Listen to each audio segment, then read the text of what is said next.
tengan todos ustedes. Abogados laboralistas del estado de Michoacán, les damos la más cordial bienvenida a este nuevo segmento que hemos denominado Diálogos por la Justicia Social.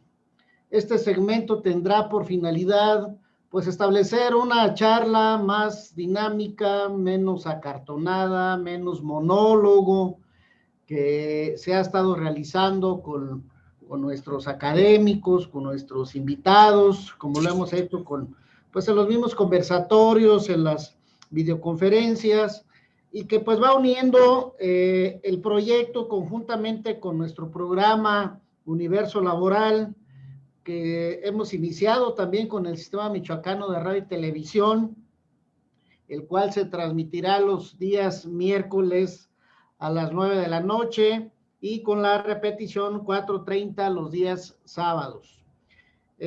Siempre estaremos bajo la premisa de seguir en la capacitación y profesionalización permanente de nuestros integrantes, y ahora con el uso de estas tecnologías de la información, bueno, pues tenemos que hacernos más proactivos, más propositivos, pues tratando de continuar con esta idea que nació cuando creamos nuestra Asociación de Abogados Laboralistas. Vamos a seguir trabajando con los distintos sectores, con la sociedad mexicana, con empresarios, trabajadores, sindicatos, abogados litigantes, académicos, estudiantes de todas las universidades de México y el mundo que también nos sintonizan y que han tenido interés en participar también con nosotros. Entonces, este gran proyecto que iniciamos a través de este segmento, pues va a ser inaugurado por una gran aliada, una gran académica que siempre ha estado dispuesta a participar con nosotros en los distintos eventos, que desde antes que viniera esta pandemia, pues llegamos incluso a tener algunos encuentros académicos en el Congreso de Zihuatanejo y en una serie de eventos que llegamos a coincidir. La doctora Ascensión Morales Ramírez, pues es una gran aliada nuestra de abogados laboralistas del estado de Michoacán. Por eso nos atrevimos a pedirle que esta tarde pues sea la primera que entremos en esta nueva dinámica de nuestra asociación, y pues que sin duda vamos a contribuir en lo que nos plasmamos desde un inicio en nuestra creación.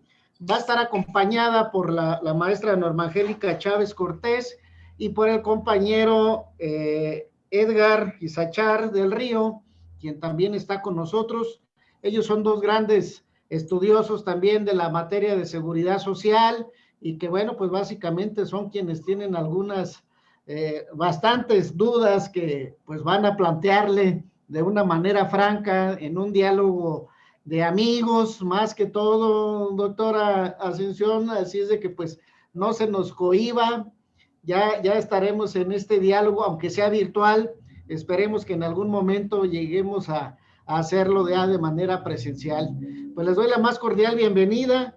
El tema que se abordará el día de hoy, pues no es menos importante para los jubilados y próximas trabajadores que están cotizando ante el Instituto de Seguridad Social de los Trabajadores al Servicio del Estado, y sobre todo, pues deriva de una resolución que la segunda sala de la Suprema Corte de Justicia de la Nación pues ha impuesto un tope máximo en el cálculo de las pensiones, que ahora pues tendrán que ser en las unidades de medida y actualización, las famosas UMAS, y que bueno, pues aquí los compañeros pues van a estar en ese acompañamiento con usted, doctora Ascensión. Le damos la más cordial bienvenida y esperando que se sienta en casa, como siempre la hemos considerado como una gran aliada, y pues esperemos sea de su agrado.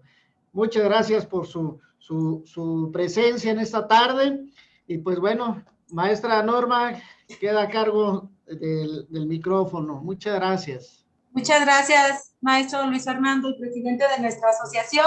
Pues tengo el honor de presentar a la doctora María Ascensión, quien tiene los grados de doctora y maestra en Derecho, otorgados con mención honorífica por el Instituto de Investigaciones Jurídicas y la Facultad de Derecho de la Universidad Nacional Autónoma de México.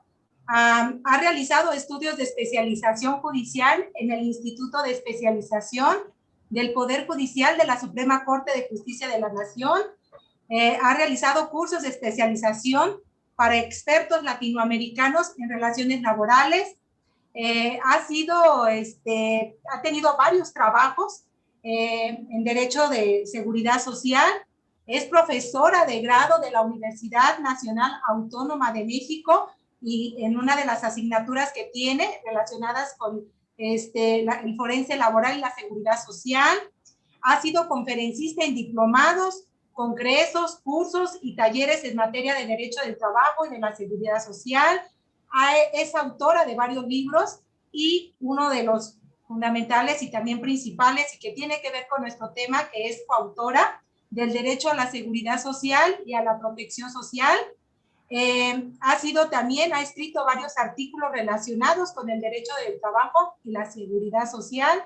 Pertenece al Sistema Nacional de Investigación en nivel 1, ha desempeñado diversos cargos en la UNAM. Sin duda que tiene un currículum muy extenso la doctora y el cual lo abreviamos lo más posible. Y sin más preámbulo, doctora, pues la dejamos con el uso de la voz y estaremos interactuando con usted, el compañero Edgar Isachar del Río y su servidora, con algunos también planteamientos. Me gustaría que iniciara usted a lo mejor con alguna introducción en relación a este tema tan fundamental y vamos dando pauta y pausa a esta diálogo que vamos a tener, doctora. La dejo en el uso de la voz. Gracias. Antes que nada, quiero agradecer la invitación por ser uno de los temas no solo importantes y polémicos, sino por darle espacio a uno de los aspectos de la seguridad social. ¿Por qué? Porque creo que el mundo de los abogados, en el caso de derecho social, siempre predomina dentro de todo el derecho laboral y como que en segundo dejan a la seguridad social. Sin embargo, hemos visto que a la par, por lo menos en los últimos 2 años, hemos visto que tanto derecho al trabajo como seguridad social sale un tema, sale el otro, y es importante que se les esté dando visibilidad a ambos. Bien, ¿cuál es la introducción? El tema son las pensiones jubilatorias en la ley del ISSSTE, pero respecto de aquellos afiliados que optaron por el régimen del 10º transitorio. ¿Cuál es esto? La ley, el criterio de la Corte que vamos a comentar señala las pensiones jubilatorias. Y es que recordemos que la ley del ISSSTE, la ley abrogada, y lo que quedó ahora como régimen del 10º transitorio, consideran 3 tipos de pensiones. Y la más importante, pues obviamente es la pensión de jubilación. Por eso es la pensión jubilatoria. Después está la pensión por tiempo y edad y la pensión de cesantía. Bien, generalmente lo que más enfoca la literatura y lo que causa más problemas precisamente es la de jubilación. ¿Por qué? Porque en esta, como en las otras también, pero en esta en específico, es porque se cumplen los requisitos y lo que estaría esperando la persona que se pensione a través de la jubilación es llevarse el 100% de lo que corresponde al último de sus salarios, ¿verdad? Entonces, el tema abarca 2 cuestiones. Una, ¿se debe o no calcular el monto de la pensión cuando una persona se está pensionando? ¿Se debe calcular con UMA? Y la otra cuestión es, una vez que ya, en el caso de los ya pensionados, ¿con qué se les debe de calcular el incremento? Entonces aquí tenemos ya la semana pasada, la segunda sala de la Corte dijo que lo aplicable es la UMA. Y vamos a ver hasta este momento, o al menos hasta el día de hoy, todavía no tenemos la ejecutoria. No es posible acceder a ella. Sin embargo, el criterio de la segunda sala de la Corte nos establece que fue respecto de una contradicción de tesis, que es la 200/2020, donde un tribunal colegiado auxiliar con residencia en Jalapa emitió un criterio donde dice que la UMA es aplicable en materia de pensiones de los trabajadores afiliados a la ley del ISSSTE y denuncia la contradicción de tesis respecto de una tesis que fue emitida por un tribunal colegiado en materia administrativa. Y ese tribunal colegiado en su momento resolvió que la UMA no es aplicable. Lo que podemos desprender, porque todavía he señalado, no contamos con la ejecutoria respecto del criterio de la segunda sala, pero sí tenemos las dos ejecutorias, la 507/2019, 2018, y la ejecutoria del Tribunal Auxiliar de Jalapa, que dice que no. ¿Cuál es el criterio que aborda en su momento la 507? Se basa en el artículo 123 constitucional, en su fracción sexta, que dice que el salario mínimo no debe de estar aplicado a los aspectos ajenos a su naturaleza. Este colegiado administrativo consideró que las prestaciones en materia de pensiones son de naturaleza ligada al salario mínimo. ¿Y por qué? Pues porque con base en el salario se cotiza a cualquiera de los institutos. ¿Qué resolvió el Tribunal Auxiliar de Jalapa? El Tribunal Auxiliar de Jalapa ni siquiera hace referencia al artículo 123 constitucional, sino que se basa en la reforma al artículo 26. Recordemos que cuando se crea la UMA hay una reforma constitucional y posteriormente se va a crear la ley que va a determinar el valor de la UMA. Entonces, en la reforma constitucional se reformaron 3 artículos. Se reformó el artículo 26, se reformó el 41 y se reformó el 123.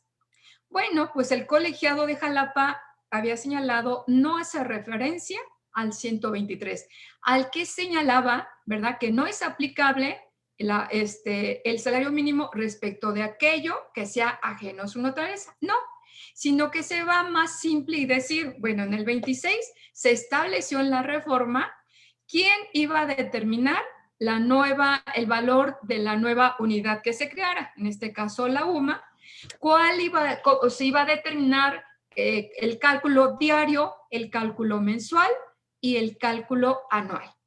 Y entonces para este colegiado, como ya la Constitución estableció que hay una nueva unidad y que esa nueva unidad es aplicable a todos los pagos y a todas las obligaciones y supuestos previstos en las leyes federales, en las entidades federativas, ahora Ciudad de México, en aquel entonces Distrito Federal, y así como a las disposiciones jurídicas que emanan de estos instrumentos. Se dan cuenta, una vez que tengamos la jurisprudencia, vamos a poder ahondar, pero tenemos 2 criterios que se basan para emitir sus criterios en 2 preceptos constitucionales. Uno, por la parte donde surge no solo el derecho al trabajo, sino lo que en nuestra Constitución se conoce como la previsión social, que para el caso mexicano son los seguros sociales. El otro no, el otro dice, se reformó la Constitución y como ya se reformó la Constitución, existe una unidad de medida y actualización y eso es aplicable a todos. Sin embargo, desde mi punto de vista, para ya dar oportunidad a las preguntas, este colegiado omite señalar que en la reforma constitucional se dijo, ¿verdad?, que efectivamente a partir de esta reforma en sus transitorios se dijo que en principio el salario mínimo y la UMA iban a ser del mismo monto. cosa que sucedió. También se dijo que a partir de que se creara la ley, todas las denominaciones que tuvieran salario mínimo se iban a cambiar por una. Ahí tengo mis dudas. ¿Y por qué? Porque se dio en el siguiente transitorio, se les dio a todas, al Congreso, a las entidades federativas y a todos los que tuvieran que ver con estos ordenamientos, se les dio el plazo para que modificaran sus leyes. Y entonces ahí planteo la duda, ¿lo hicieron? Bueno, si nos referimos concretamente a la ley del ISSSTE, no.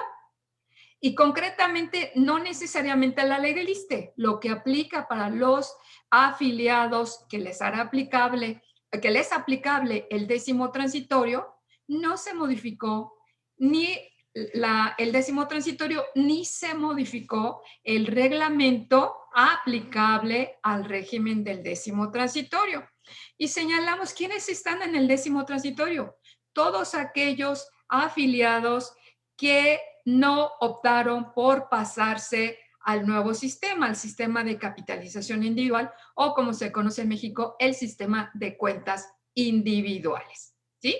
Entonces, vean lo interesante, tenemos dos criterios que se han basado respecto de dos preceptos constitucionales con dos visiones totalmente diferentes, una de ellas dentro del precepto constitucional que es aplicable a la materia, el 123 constitucional, fracción sexta, y el otro aplicable a todas las disposiciones que se refieran a pagos y obligaciones, como lo establecieron en la exposición de motivos, a cualquier pago, a cualquier crédito de vivienda, a cualquier contrato, etcétera, ¿verdad?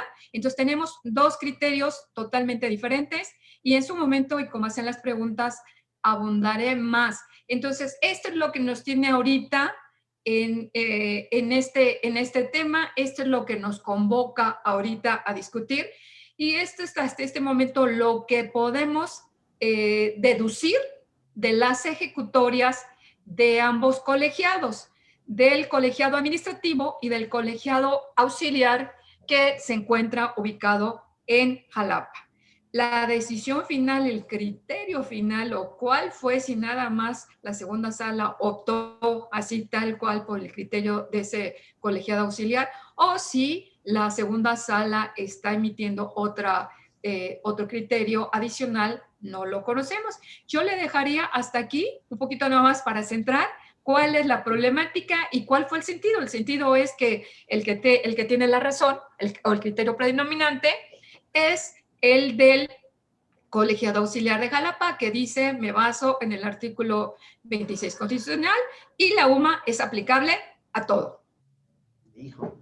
Doctora, pues realmente esto nos deja pues con varias inquietudes. Para poder contextualizar un poco con nuestro auditorio, que en este momento pues ya se conforma de varios estudiantes y que están en este proceso de entendimiento de cómo trabaja el sistema de seguridad social en México, ¿por qué es ese tope salarial? ¿Cuál es el objeto? ¿Qué opinión le merece este tope salarial? Si finalmente cada trabajador está en su aporte, en su vida productiva, ¿y por qué tenemos que ir topando los salarios para no dejarle libertad de que pueda aportar algo más en su fondo? Ok. Primero hay que verificar que en la ley del Seguro Social y en la ley del ISSSTE, a los trabajadores se les tiene que dar de alta como límite inferior el salario mínimo. Y como límite superior, hay un límite superior para cotizar en ambas leyes. Y no es de ahorita, es desde que se crearon ambas leyes. Sin embargo, podríamos decir que en el caso de los afiliados antes de la reforma del sistema de capitalización, había diferencias, en la actualidad ya no va a haber diferencias. ¿A qué se debe? Siempre desde criterios económicos se ha dicho que hay que cuidar las finanzas de los institutos. Y sobre todo en materia de pensiones, lo que se busca, se dice, bueno, es que cada año hay más pensionados y entonces un criterio económico establece que la gente cuando ya es mayor ya tiene menos gastos, entonces hay que reducirles su ingreso, ¿verdad? Pero esto es contrario a la creación de los sistemas de pensiones, porque cuando se crean los primeros sistemas de pensiones, lo que se establece es que cuando una persona concluye su ciclo de vida laboral, debe de tener ingresos similares a los que tenía. ¿Y esto para qué? Para que continúe con su consumo y no incurra o no caiga, más bien dicho, en pobreza. Entonces, vean, desde el criterio estrictamente social y de origen de los sistemas de pensiones, lo que se trata de proteger es que la persona a cierta edad, que ya es más vulnerable, tenga ingresos suficientes y de esta manera pueda subsistir. Dentro del criterio económico es para qué, si ya no tienen tantas necesidades y lo único que ocasionan es un gasto a las finanzas de las instituciones. Entonces, esa es una de las razones, puede haber más, pero creo que la que más ha predominado en nuestro país, y si ustedes checan estudios, sobre todo análisis económicos de economistas, y sobre todo algunos actuarios, no todos, hay actuarios economistas con contenido social, con criterio social, pero siempre están muy preocupados de que las finanzas, y yo creo que estaríamos de acuerdo si en el país se nos midiera, ¿verdad?, de la misma forma, pero vamos a encontrar que hay otros sistemas que no son del IMSS ni del ISSSTE y concretamente el sistema de quien le toca resolver en el caso de los trabajadores afiliados al Seguro Social y a la ley del ISSSTE, sus pensiones son elevadísimas. A lo mejor con una pensión de ellos se resuelve la vida o se le da la pensión a 20, ¿verdad? A 20 trabajadores. Entonces, realmente, pues este es el criterio, es un criterio eminentemente económico, no es un criterio jurídico. Excelente, doctora. Sin duda, pues que vemos que esto tiene más trascendencia de carácter económico para el sistema financiero y poder hacerlo, digamos, de alguna manera autosustentable. Entonces, pues creo que sí tendremos que tomar las mayores precauciones y sobre todo quien está financiando este sistema. Entonces, bueno, pues yo les dejaría a los compañeros, Edgar, maestra Norma. Buenas tardes, maestra Norma. Creo que en términos de la equidad de género y el respeto a nuestra costumbre de dar siempre el uso de la voz a las mujeres, les daría el uso de la voz y no sin antes saludar a la maestra María Ascensión. Es un gusto estar en esta charla con usted y poder compartir algunos breves comentarios. Maestra Norma, es suyo el micrófono. Adelante. Muchísimas gracias. Bueno, pues creo que sin duda es un tema de gran relevancia y pues creo que hizo más ruido ahorita, no sé si por lo que representa hacia la administración pública, pero creo que esto ya se venía dando en las pensiones del IMSS y desde más atrás, simplemente que pues consideramos que encontramos dentro de la administración pública pues gente con otro nivel académico que sí le interesa o que sí sabe de lo que se trata esto. Y en ese sentido, doctora, ¿cuál es el impacto del cambio del tope de los salarios mínimos a estas unidades de medida de actualización? ¿Cómo impacta? Y que no solamente es en el cálculo de pensiones. Vemos que inclusive en el Instituto Mexicano del Seguro Social va en cualquier otra prestación, como la ayuda por matrimonio, otras cuestiones que estaban estipuladas en salarios mínimos, que por ejemplo en el caso del matrimonio, que la ayuda que se daba era en 30 días de salario, pues ahorita te los bajan a UMA, cuando el salario te está en 142 y pico, ¿no? Entonces no solamente van las pensiones, va en conjunto con muchas otras prestaciones. ¿Cuál es su opinión en ese sentido, doctora? Respondería, pues obviamente que va a ser en perjuicio de los pensionados, porque 2021 el salario mínimo diario es 141.70 y la UMA quedó en 89.62. Si establecemos, calculamos mensualmente, en ambos casos al monto diario se le multiplica por 0.34. ¿Qué significa? Que mensualmente en el caso de la ley del ISSSTE, en el caso del décimo transitorio, se establece que es un tope a 10 salarios. Bueno, pues entonces, si fuera a razón de salarios mínimos, el monto sería de 43,076 pesos. Vamos a dejar ahorita cerrado, 43,000. Pero como ya se va a aplicar la UMA, implica que será a 2021 de 27,000, lo voy a cerrar a 27, pero son 27,244. ¿Qué significa? Que está perdiendo o va a tener una pérdida de un 40% de lo que es el aumento al salario. ¿Que es bueno que se haya aumentado el salario? Sí, es muy bueno. ¿Por qué? Y es muy bueno que siga aumentando, sí, porque nuestro país era el que tenía el salario mínimo más bajo en América Latina. Entonces, ¿era bueno que se incrementara? Sí, es correcto y qué bueno que se incremente. ¿Qué es lo que no es correcto? Que para su incremento se establecía que los salarios eran bajos, en consecuencia las prestaciones de seguridad social iban a ser bajas, ¿verdad? En cambio, si se subía el salario, las prestaciones también tendrían que subir.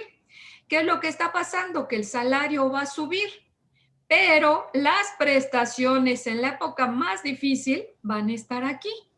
Y que ese no es el objetivo de los sistemas de pensiones. El objetivo de los sistemas de pensiones es que al final de la vida laboral se tenga ingresos para poder vivir y no se viva o no se caiga en la pobreza. ¿Cuál es el impacto?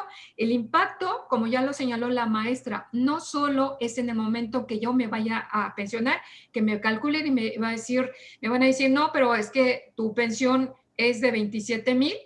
No, pero yo he hecho cálculos de 42, 43, no, sino que esta UMA llegó para quedarse. ¿Y por qué llegó para quedarse?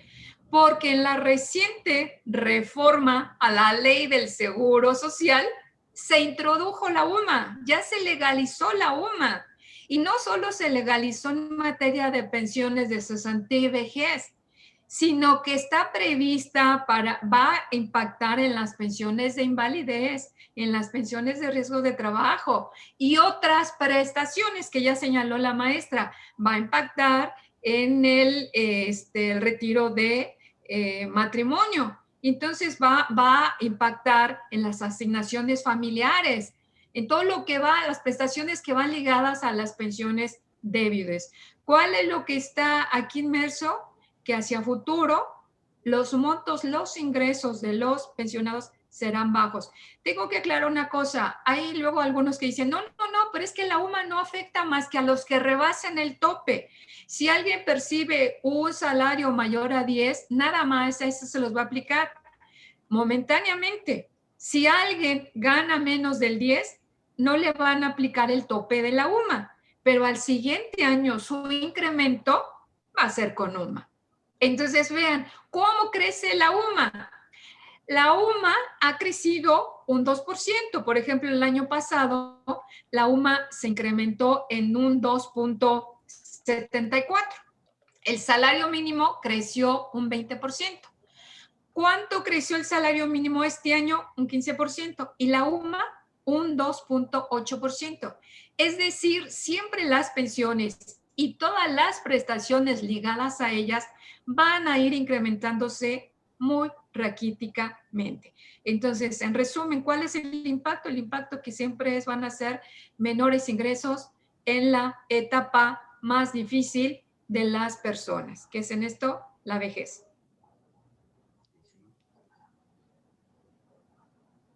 Adelante, compañero Edgar Izachar. Muchas gracias, maestra, muchas gracias. Es de suma importancia dar la importancia que corresponde a este tema y no tomarlo así tan a la ligera como nos lo estaba expresando hace un segundo, en el sentido de decir, bueno, pues nada más les va a afectar a aquellos trabajadores del Estado riquillos, beneficiados del sistema, que estaban ganando un dineral. Bueno, son consideraciones que no comparto, son consideraciones ajenas propiamente a la naturaleza de la vida misma, donde siempre el trabajador estará buscando una mejor condición. Maestra, este cambio que se nos presenta así tan de bote pronto, que pudiéramos pensar que no lo esperábamos, aunque ya lo veíamos venir, ¿cree usted que se preveía ya que se iría a producir en estos términos, atendiendo que precisamente ya antes de esta última reforma de la Ley del Seguro Social, ya se había considerado unos temas muy similares a estos, atendiendo a los pensionados del Seguro Social, que ya comenzaban a tocar el tema de tasarlo, el tope máximo, a UMAS en lugar de el salario mínimo? Sería su consideración que esto ya se podría haber prevenido, ya lo podríamos haber previsto con anterioridad, o realmente fue algo que sacó así de la manga el Tribunal Auxiliar en Jalapa y que después vino a ser respaldado por la segunda sala? Y déjenme decirles que ese Tribunal Auxiliar es de nueva creación, ¿eh? Ah. Se acaba de crear. Y curiosamente, el demandante es una mujer, demanda en Nuevo León, en el segundo Tribunal Colegiado Administrativo en Nuevo León. Pero de ahí lo canalizan a un nuevo juzgado, a un nuevo colegiado auxiliar. Bueno, ya se veía venir. Vamos a verlo desde dos enfoques. Uno, podemos decir que sí, y podemos decir que sí porque, sobre todo, la segunda sala se ha caracterizado por emitir criterios económicos en materia de pensiones. Primero lo hizo en el 2019 con la Ley del Seguro Social, en cuanto a los topó a 10 salarios mínimos y no a los 25 que establece la ley respecto de la generación en transición. Entonces ahí les dijo que no, porque de acuerdo con la ley que se había abrogado, la del 73, les correspondía 10 salarios. Sí, efectivamente, la ley del 73 hablaba de 10 salarios mínimos, pero como a los afiliados al IMSS los pasaron obligatoriamente al nuevo sistema, ellos estuvieron cotizando a 10, luego a 11, luego a 12, hasta que llegaron a los 25. Entonces estuvieron cotizando, les aplicaron la ley actual y entonces les dijeron que al final decidían por qué sistema se pensionaban, si con el nuevo sistema, con el anterior. Entonces, cuando deciden con el anterior, le dicen, pero el anterior te establece 10, sí, pero yo coticé con 25. Entonces, por una parte podríamos prever que ya venía. Segundo, a partir de que se hace la reforma constitucional para establecer la UMA y se crea la ley de la UMA, inmediatamente el IMSS y el ISSSTE empezaron a aplicar para calcular las pensiones a razón de UMA. Y vuelvo a insistir, no modificaron las leyes, sino que aplicaron automáticamente en el 2017. Al aplicarlo automáticamente, ¿qué hicieron los primeros afectados? Pues los del IMSS se fueron a impugnar en la vía laboral. Y es correcto, pues porque no se aplica la vía laboral. Pero en el caso de los del ISSSTE, no se va a la vía laboral, desafortunadamente, se va a la vía administrativa ante el Tribunal Federal de Justicia Administrativa. Entonces, en ambos, en la vía, los de la laboral, curiosamente les dan la razón a los trabajadores. Entonces, lo que yo digo que se veía venir un criterio económico, sí. Sin embargo, en la vía laboral, los pensionados del Seguro Social ganan y les dan la razón que la UMA no es aplicable. En la vía administrativa, ganan los afiliados al ISSSTE y les dan la razón diversos colegiados administrativos y uno de ellos de manera especial crea jurisprudencia. Después de emitir 5 resoluciones, emite jurisprudencia y dice la UMA no es aplicable. Entonces, pero en el Inter, ¿qué pasó?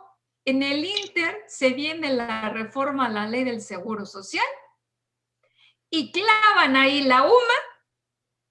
Y entonces yo había pensado, porque esto ya estaba en la corte, dije, una de dos, a lo mejor se sobresee el asunto o qué va a pasar. Bueno, pues lo que pasó, o este criterio raro, no obstante que ya un colegiado laboral y 2 colegiados administrativos habían dicho la UMA no aplica y uno de ellos creó esta jurisprudencia, de pronto un colegiado recién creado y por allá así, dice no, esto no aplica. Y lo peor de todo es que la segunda sala dice, ese chiquito es el que tiene la razón. ¿Sí? Entonces veíamos venirlo. Pues yo pienso que lo que movió o ha de haber movido a la segunda sala fue precisamente que la UMA se acababa de recién legalizar en la reforma a la ley del Seguro Social. Y ahorita todo el mundo está criticando las organizaciones sindicales, pero me llama la atención que cuando se clavó en la reciente reforma, no se hizo este ruido que ahorita hay. Ya lo tenemos, ya está. El golpe ya está dado en la pasada reforma. ¿Sí? Entonces, así está la situación. Después de venir la vía laboral, la vía administrativa, con que no era aplicable, de repente sale y dicen si es aplicable.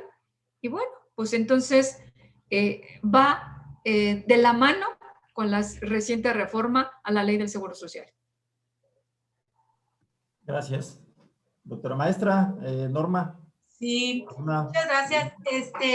Muy interesante esta parte, doctora, porque efectivamente, que lo que le comentaba, el ruido grande se está haciendo ahorita cuando ya tenemos esta reforma a la ley del Seguro Social, a una diversidad de artículos que tiene que ver precisamente con las pensiones, con las prestaciones en dinero que se dan por parte del instituto, y donde se determina el salario base de cotización, todos estos artículos que establece la ley del Seguro Social, y sin embargo es ahorita cuando precisamente se toca la ley del ISSSTE, donde se da todo este ruido enorme.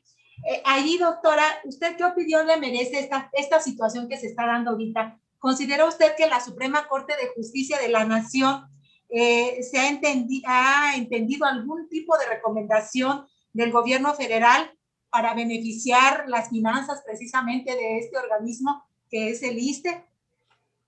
Yo creo que sí, definitivamente. Yo había señalado desde los criterios que ha emitido la Corte en relación, la segunda sala concretamente, la segunda sala en relación a la ley de Seguro Social han sido criterios económicos.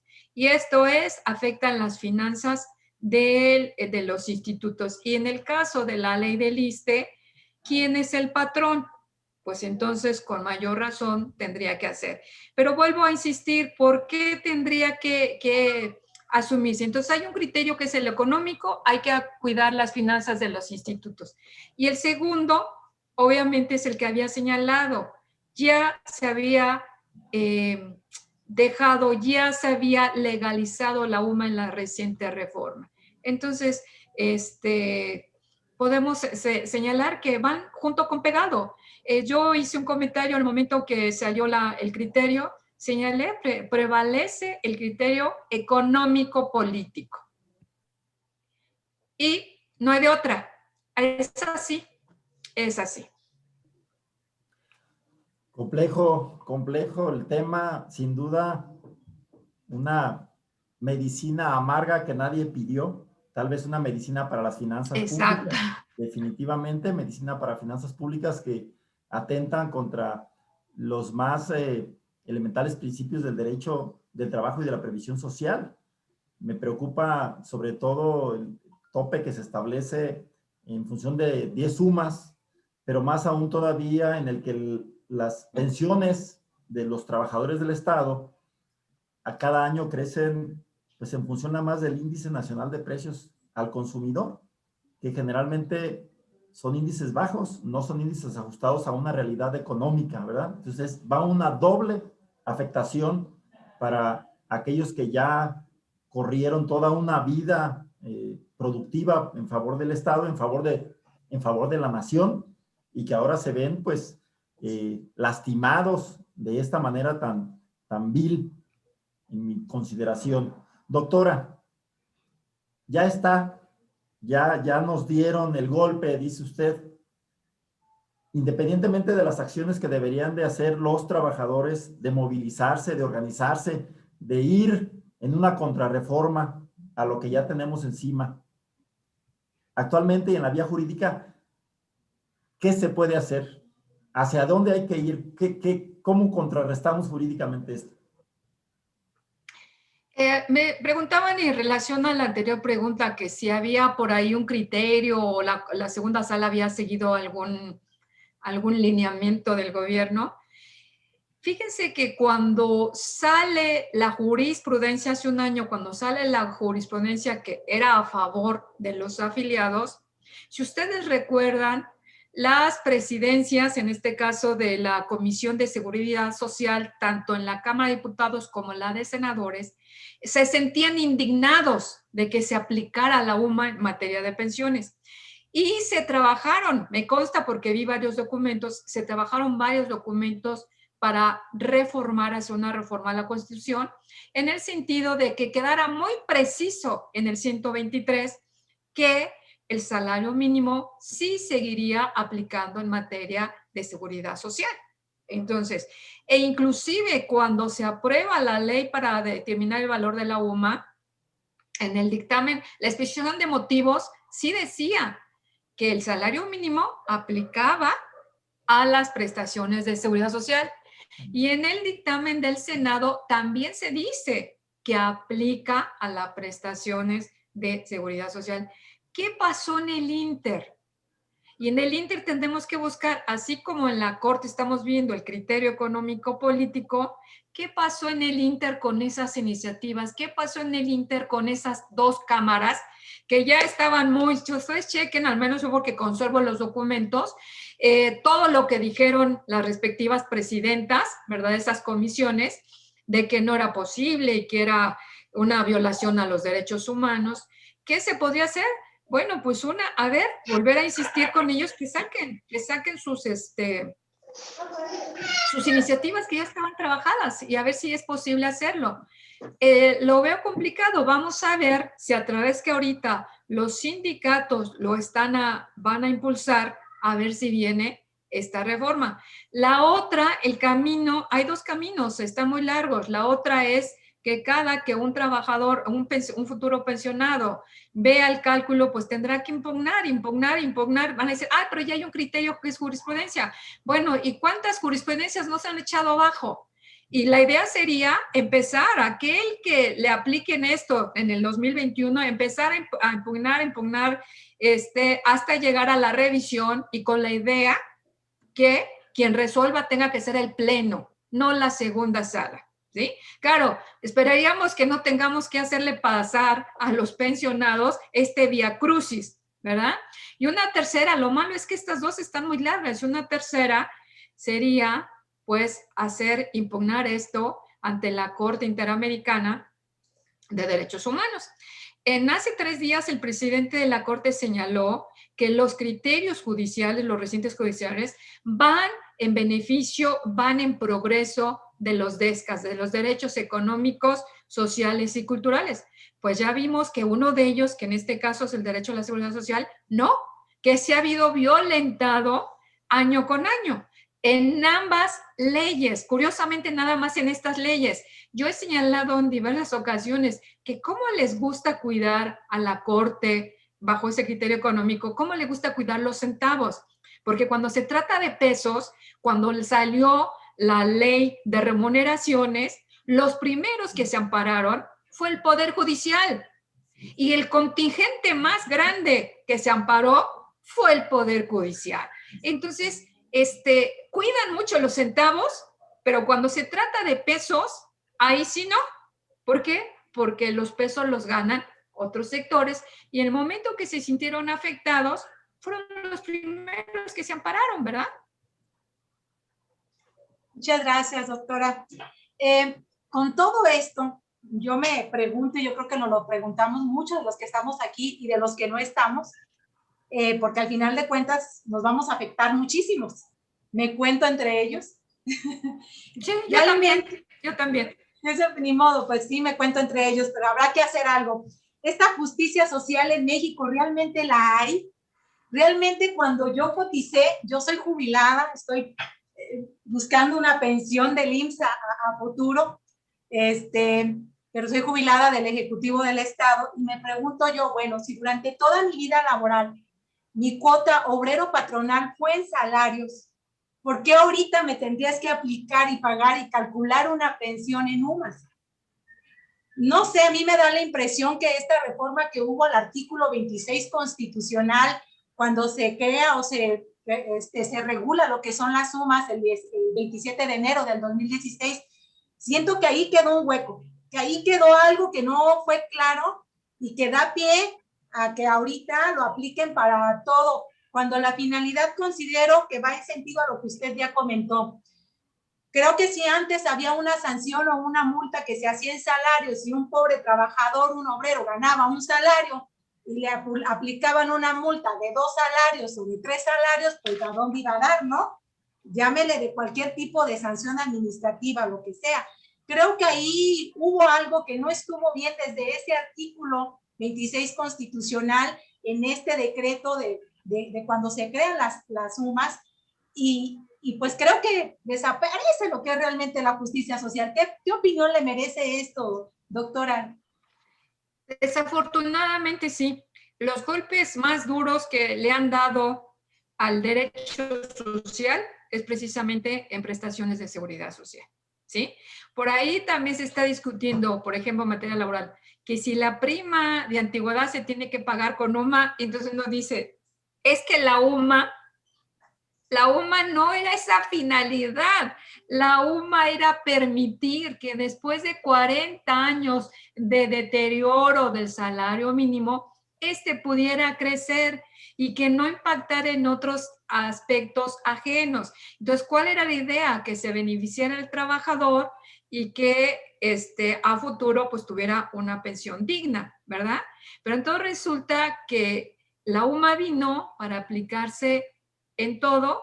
Sí, a lo mejor desde el momento, yo creo que sí hubo decían la presidenta de una de las cámaras, de las comisiones de seguridad social en la Cámara de Diputados y Senados, decían, es que no nos dimos cuenta. No es que no nos hubiéramos dado cuenta.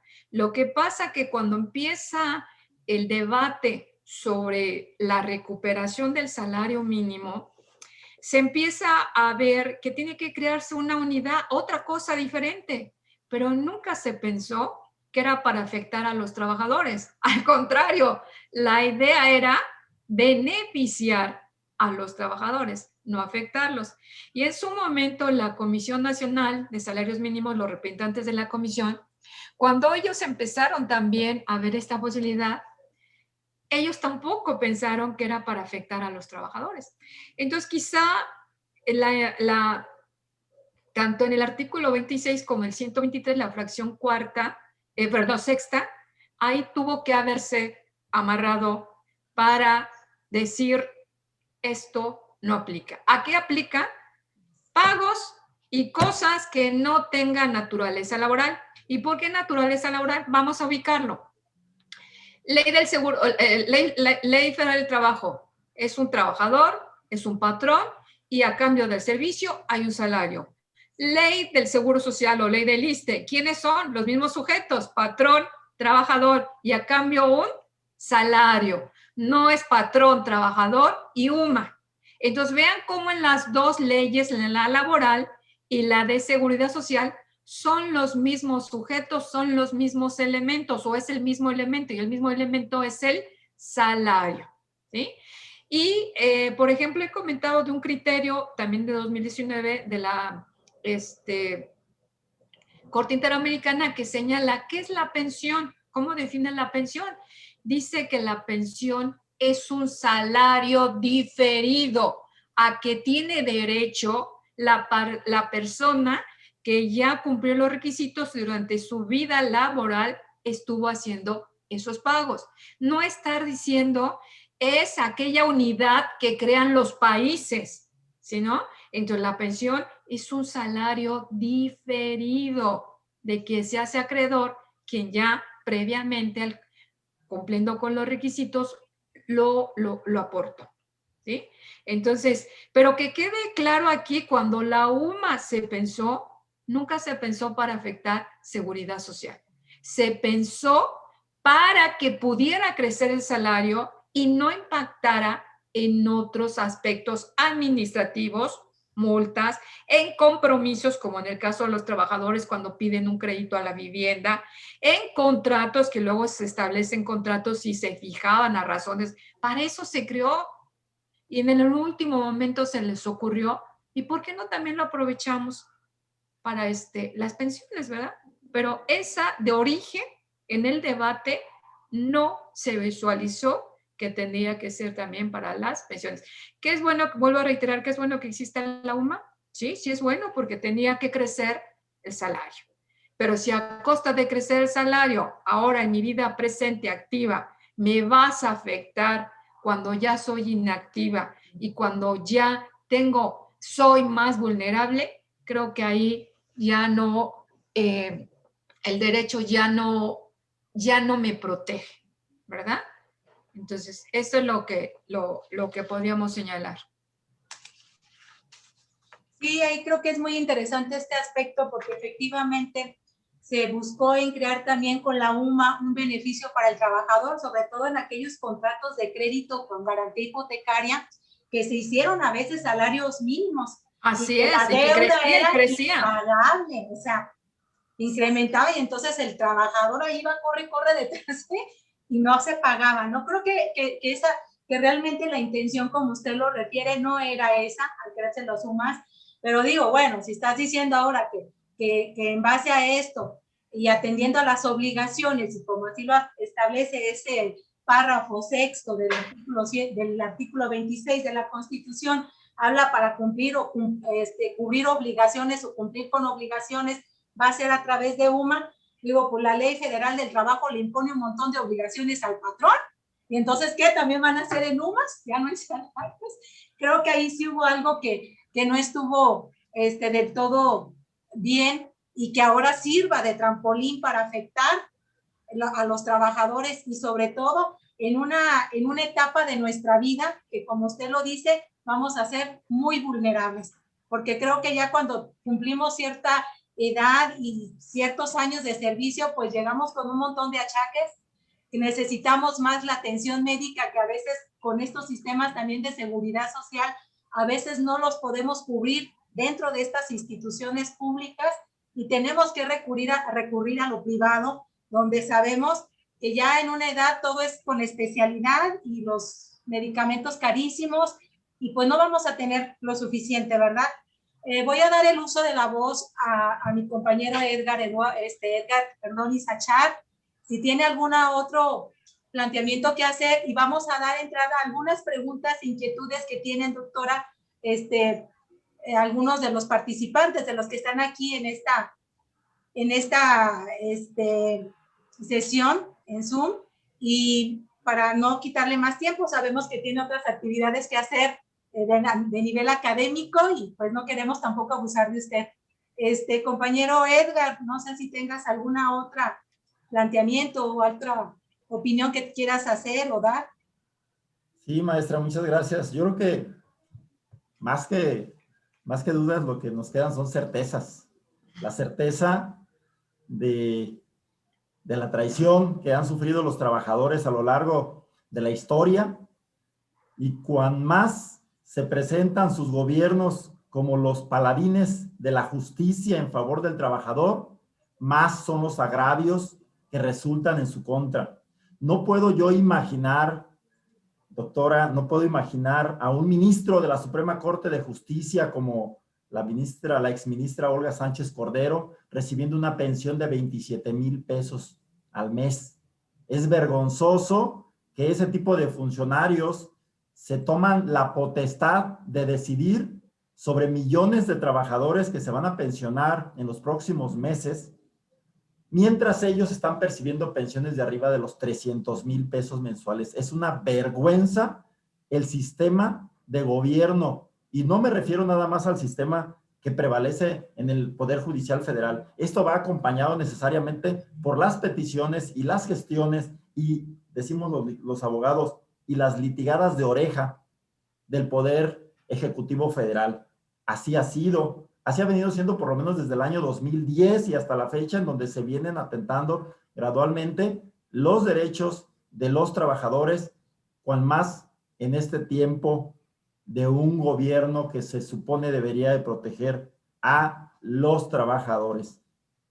Pero me inquieta más todavía el comentario que nos hacía, doctora, en el sentido de que las prestaciones, como son las incapacidades médicas que tenga que pagar el Instituto Mexicano del Seguro Social, a los trabajadores que han sufrido un riesgo de trabajo, se van a pagar en términos de una UMA, cuando la Ley Federal del Trabajo establece que es un derecho del trabajador percibir un salario igual al que está percibiendo en el caso de sufrir un riesgo de trabajo. En el caso de sufrir un accidente de trabajo, bueno, voy a dejar de trabajar no porque yo me enfermé en mi casa o me caí en el patio de mi casa, sino porque me lastimé, me dañé mientras estaba yo desempeñando mi trabajo.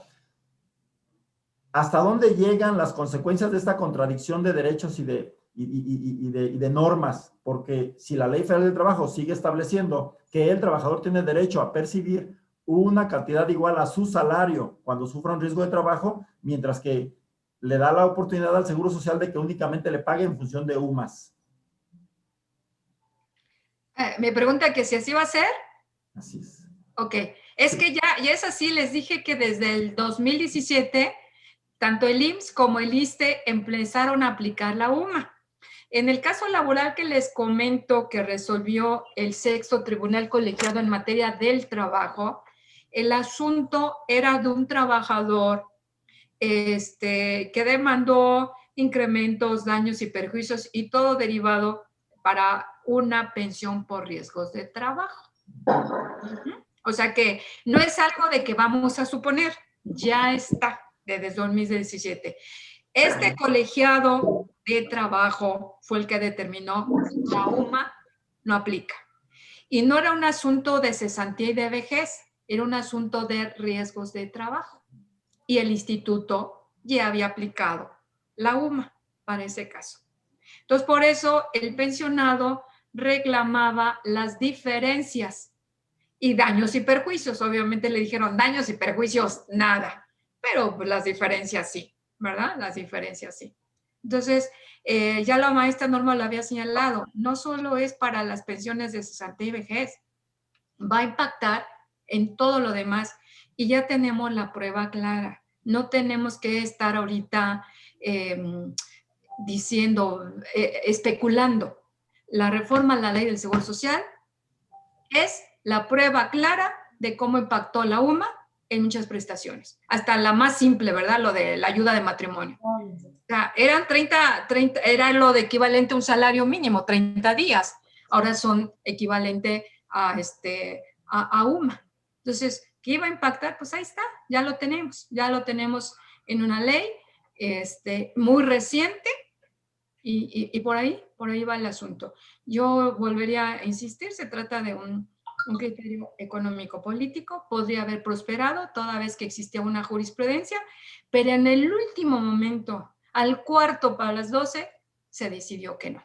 Por eso ahorita las comisiones respectivas de ambas cámaras en el Congreso no se han pronunciado.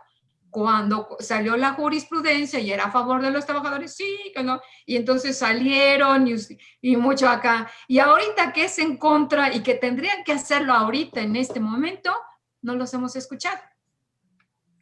Una última pregunta. Bueno, ya está el criterio que nos aporta esta segunda sala, cuya presidenta, por cierto, de esta segunda sala, pues es nada menos y nada más que la recién nombrada por nuestro querido presidente de los Estados Unidos mexicanos, ¿verdad? He ahí donde vienen esas litigadas de oreja que mencionaba yo hace un momento. Sin embargo, ¿qué va a pasar con todos aquellos pensionados que hasta antes de este cambio de criterio venían percibiendo sus pensiones a un tope de salarios mínimos como trabajadores, ex trabajadores del Estado? Les va a afectar en lo sucesivo, es decir, van a dejar de percibir hasta ese 40% del monto de pensiones. Por este cambio de criterio, el ISSSTE, el pensionista, va a actuar en contra de ellos y les va a modificar el pago de sus pensiones. A ver, ojo, tenemos que distinguir. El que ya estaba pensionado, ¿en qué le va a afectar? En el incremento. Okay. El que no está pensionado y sin pensión este año, le van a aplicar la UMA. Pero es que la UMA viene aplicándose desde el 2017 en dos vertientes. Una, en cuanto si se pensiona, te aplico la UMA. Y la otra, en cuanto al incremento. Entonces, alguien se pensionó y se pensionó a razón de salarios mínimos. Sí, pero ya cada año su incremento de su pensión es a razón de UMA, es decir, un 2%, no el 15%, no el 20% que está creciendo el salario. Entonces, vean, para los ya pensionados les está afectando en el incremento. Para los pensionados, los que se pensionaron a partir de 2017 y hacia futuro, les van a aplicar o nos van a aplicar la UMA. ¿Sí? Entonces, esta es la situación. La UMA ya está operando. La UMA está operando desde 2017. ¿Qué es lo que se pensaría que si hubiera ganado el otro criterio, que ya había jurisprudencia? Pues el ISSSTE y el IMSS tendrían que haber tendrían que haber pagado las diferencias. ¿Sí? Si hubiera ganado el criterio de que ya existía jurisprudencia. Vamos a hacer ya preguntas del público porque tenemos varias. También la maestra, la doctora, tiene que hacer otras actividades. Creo que vamos a tener que organizar otro evento porque sin duda este tema da y va a dar para mucho, ¿verdad? Algunas de las preguntas las voy a obviar porque ya han sido respondidas por la doctora durante la intervención. Una pregunta que nos hacen, si esta interpretación de la segunda sala afecta a los demás sistemas de pensiones o jubilaciones de las entidades federativas. Lo hace un compañero, no sé si pueda responder. Es una ley federal. Vamos a ver qué están haciendo. Desconozco, no obstante, que he sido estudiosa de las leyes de seguridad social de las entidades federativas. Hasta ahorita no sé si ellos también, en primera, si reformaron, porque estaban obligados a reformar, pero bajo este criterio de que el salario mínimo no aplica y en todas las leyes de las entidades federativas también las pensiones estaban reguladas a salario mínimo. Y en algunos casos, en la ley del ISSSTE está topada a 10, pero en algunos casos las leyes está a 30 salarios y demás. Sería interesante ver si a partir del 2017, cosa que ahorita yo no le he dado seguimiento, si los institutos, ¿verdad?, de seguridad social, las entidades federativas también aplicaron la UMA, como lo hizo el IMSS y el ISSSTE, ¿sí?, en las entidades federativas.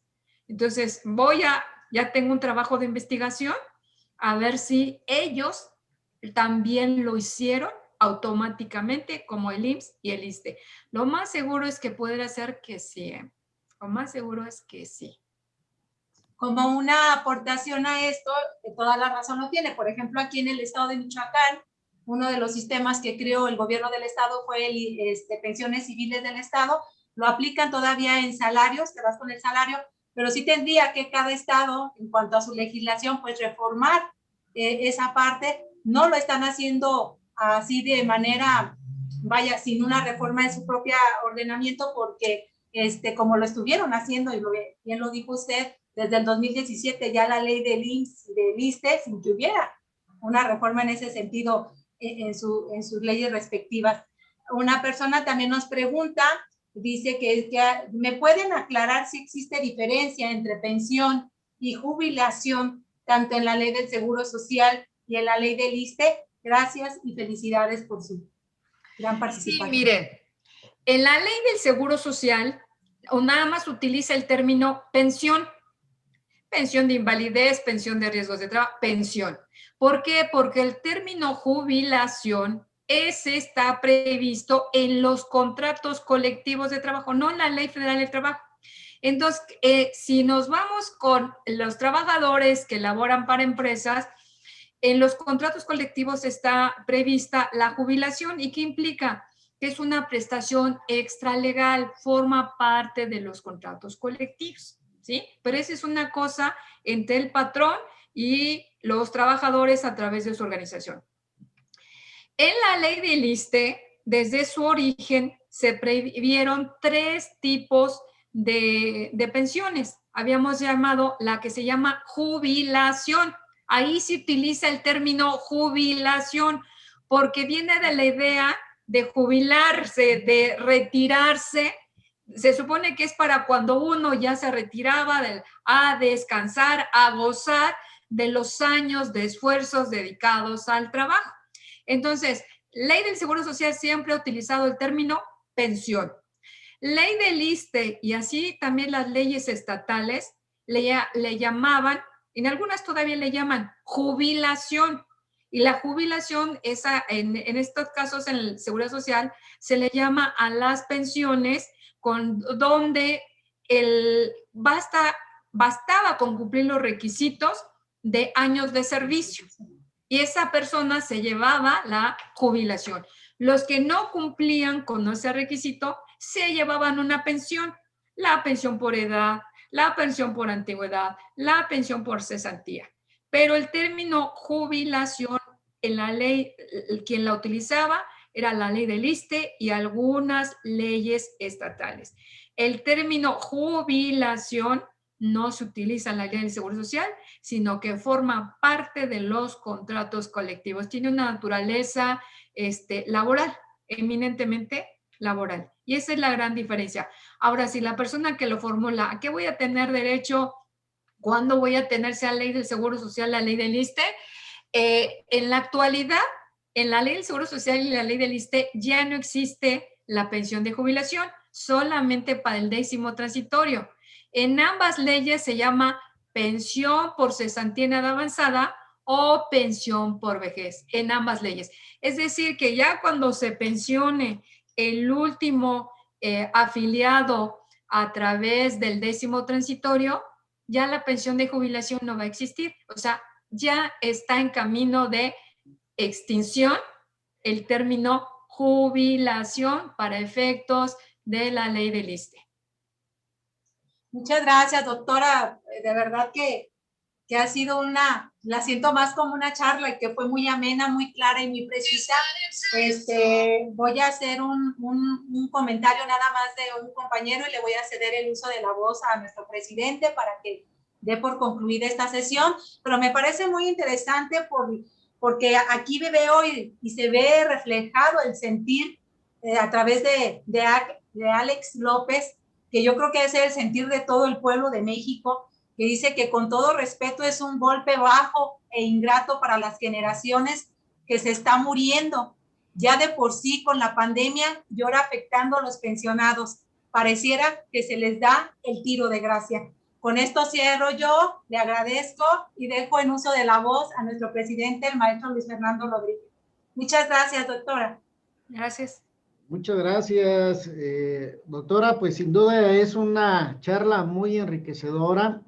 Creo que nos deja un panorama pues más amplio sobre lo que es el impacto que va a causar este tope con cálculo de UMAS y que sin duda pues va a ser un parteaguas en detrimento de los trabajadores. Solamente yo le pediría que pudiera concluirnos esta charla, doctora. Justicia social en México, ¿la hay? ¿A dónde va? No, definitivamente no por el momento, acabamos de sufrir este golpe, pero yo creo que el golpe ya estaba dado con la reforma a la ley del Seguro Social. Ya. Entonces, por el momento no, y que es lamentable, toda vez que en un momento en el cual la Corte Interamericana ha señalado una jurisprudencia donde señala que es la primera sentencia donde se hace justiciable de manera autónoma el derecho de la seguridad social. ¿Sí? Entonces no hay por el momento, no hay. Sí privilegió el criterio económico político sobre el jurídico social. Pues lamentable que se tenga esas acciones, porque pues finalmente estos tiempos de pandemia es para haber sido más solidarios, como bien lo comenta ahora quien lo aclara es nuestra compañera América Villegas, que pues bueno, tendremos que seguir en la lucha ahora internacional, porque pues no tenemos ya algo que pueda ser atacable por esa decisión de la segunda sala de la Suprema Corte de Justicia. Y bueno, pues agradecerle la participación, doctora.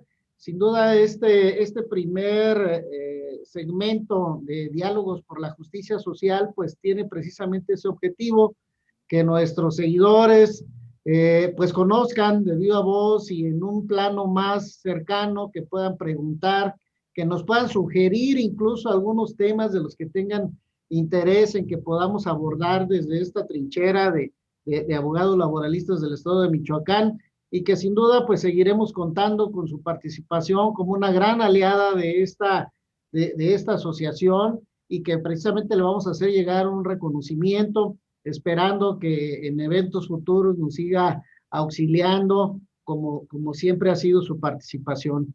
Agradecer también la presencia de las personalidades que nos acompañan. Está con nosotros el doctor Jesús Rodríguez Cerveros, que también es un gran estudioso del derecho del trabajo, la doctora Reina Briz, que también está con nosotros, el magistrado Eduardo Prado García de Coahuila, que también nos acompaña en esta transmisión, la compañera licenciada Marilena Licea, que desde Uruapan también nos sintoniza, y pues tantos otros compañeros de nuestra asociación, miembros que hoy nos acompañan. Pues agradecerles su tiempo, y pues decirles que seguimos en esta trinchera del trabajo, compañeros.